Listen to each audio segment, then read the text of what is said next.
Rumah itu tampak biasa saja di siang hari. Catnya memang mulai pudar, tetapi tidak ada kesan angker sama sekali. Dina mengira ia telah menemukan tempat tinggal yang sempurna, murah, luas, dan dekat dengan tempat kerjanya. Namun, ada satu hal aneh yang mengusik pikirannya sejak pertama kali ia datang. Pemilik rumah, seorang pria tua dengan wajah muram, berpesan dengan nada serius, "Gunakan kamar mana saja, tapi jangan pernah tidur di kamar yang di ujung lorong." Jangan pernah. Saat itu, Dina hanya menganggapnya sebagai omong kosong.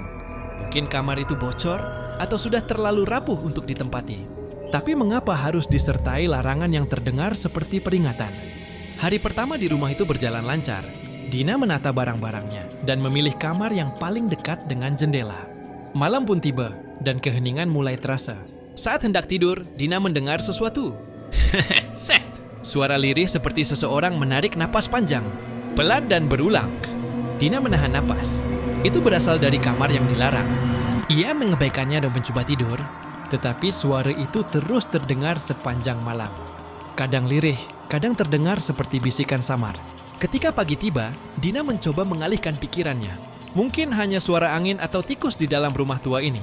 Tapi satu hal membuatnya semakin gelisah. Kenapa suara itu hanya terdengar di malam hari? Bab 2. Kunci yang tidak seharusnya ada.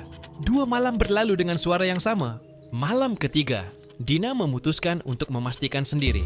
Ia mencari kunci cadangan di dapur dan menemukannya tergantung di paku berkarat. Jantungnya berdegup kencang saat ia melangkah ke depan kamar terlarang itu. Klik! Kunci berputar dan pintu terbuka perlahan, mengeluarkan suara berderit panjang. Ruangan itu gelap dan berdebu. Tidak ada perabotan selain sebuah cermin besar di sudut ruangan. Cermin itu tua, dengan permukaan yang kusam dan bergerak. Dina melangkah mendekat dan menyapu debu di permukaannya. Saat itulah sesuatu terjadi. Hembusan napas hangat keluar dari dalam cermin. Permukaannya berembun dan perlahan-lahan muncul sebuah tulisan di tengahnya. "Akau masih di sini?" Dina terpaku.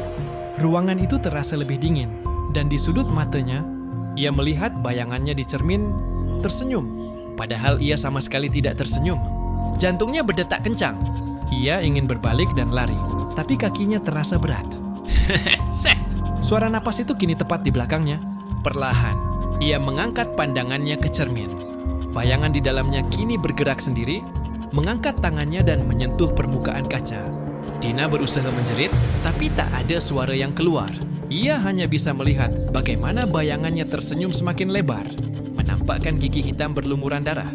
Lalu dalam sekejap, sesuatu menariknya ke dalam cermin. Rumah yang selalu kosong. Keesokan harinya, pemilik rumah datang untuk menagih uang sewa. Ia mengetuk pintu berulang kali, tapi tak ada jawaban. Saat ia masuk ke dalam rumah, semua barang Dina masih ada di tempatnya. Namun Dina sendiri menghilang tanpa jejak. Ia berjalan ke lorong, mengintip ke dalam kamar terlarang. Pintu kamar itu sudah terbuka, dan di dalamnya hanya ada cermin besar yang tampak lebih bersih dari sebelumnya. Ia menatap cermin itu untuk beberapa saat, lalu menghela napas panjang. Terjadi lagi, gumamnya pelan.